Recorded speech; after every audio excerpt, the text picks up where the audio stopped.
Hari ini saya membaca satu berita dan data yang sangat-sangat menarik dari hasil survei Litbang Kompas. Dan dari data ini, saya melihat bahwa ini adalah kekuatan real politik pasca pemilu tahun 2024. Karena dari data survei Kompas ternyata menunjukkan bahwa 62% responden atau masyarakat itu setuju dengan penggunaan hak angket DPR untuk menindaklanjuti kecurangan Pilpres 2024.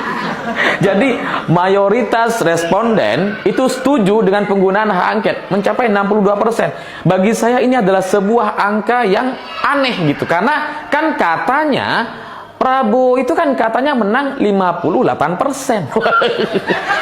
Lah kok ini ternyata 62% setuju penggunaan hak angket. Padahal setahu saya penggunaan hak angket itu kan didorong oleh Ganjar dan Anies gitu. Lah kok bisa sampai 62% masyarakat setuju? Karena secara logika saja gitu ya, logika sederhana saya mengatakan bahwa kalau memang Prabowo itu mendapatkan angka 58%, maka pasti ya sedikit yang setuju dengan penggunaan hak angket. Ya untuk apa gitu? Kan Prabowo udah dimenangkan, kan pemilihnya mayoritas gitu ya. 58% suara Prabowo Gibran katanya gitu ya, tapi 62% masyarakat setuju dengan penggunaan hak angket. Padahal harusnya gitu ya, yang paling setuju dengan hak angket ya maksimal 42%. Karena hak angket ini hanya didorong oleh Ganjar dan Anies gitu. Ini nggak didorong sama kubu Prabowo. Kubu Prabowo juga nggak akan setuju dengan hak angket. Kenapa? Ya ngapain gitu? Mereka diuntungkan, mereka dimenangkan dengan 58% gitu. Mereka nggak akan peduli dengan hak angket, malah nggak akan setuju gitu.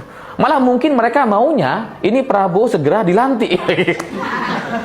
Ngapain hak angketan gitu ya, kalau mereka sudah merasa menang gitu ya. Jadi ya dari data ini, data yang disampaikan oleh Kompas ini, saya curiga ini adalah kekuatan real atau suara real di masyarakat, bahwa nampaknya Prabowo sampai hari ini tidak mendapatkan dukungan secara penuh atau dukungan mayoritas. Karena kalau benar Prabowo mendapatkan 58% suara gitu ya, ya maka 58% ini minimal ya mereka akan menjadi suara mayoritas untuk menolak hak angket.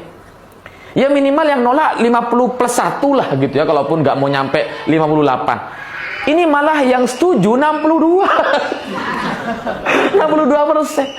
Artinya pendukung real Prabowo hanya sekitar 38%. Ya kalaupun ada orang beranggapan bahwa yang mendukung hak angket ini bisa saja juga pendukung Prabowo katanya. Ya supaya ini jelas gitu ya, ada kecurangan atau enggak.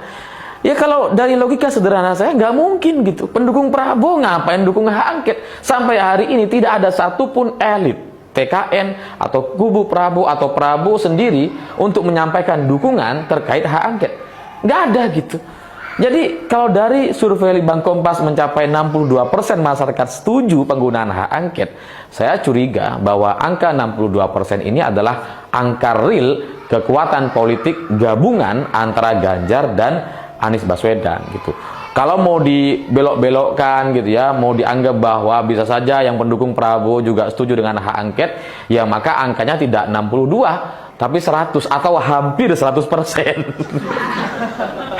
Tapi dari angka atau data survei Litbang Kompas ini kok kebetulan sekali itu seperti puzzle yang banget gitu. Kayaknya tuh pas banget gitu.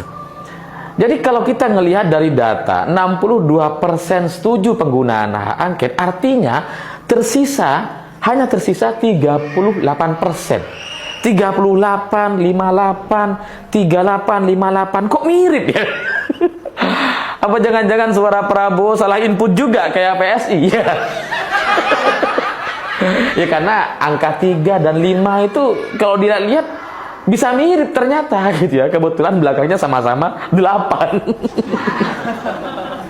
Tapi ya dari sini saya melihat bahwa kalau pemilu atau pilpres itu dilaksanakan secara fair, tidak ada kecurangan dan sebagainya, maka kekuatan real Ganjar dan Anies itu 62%, sementara sisanya untuk Prabowo adalah 38%. Dan kalau situasi ini yang terjadi, maka dipastikan Pilpres harusnya 2 putaran.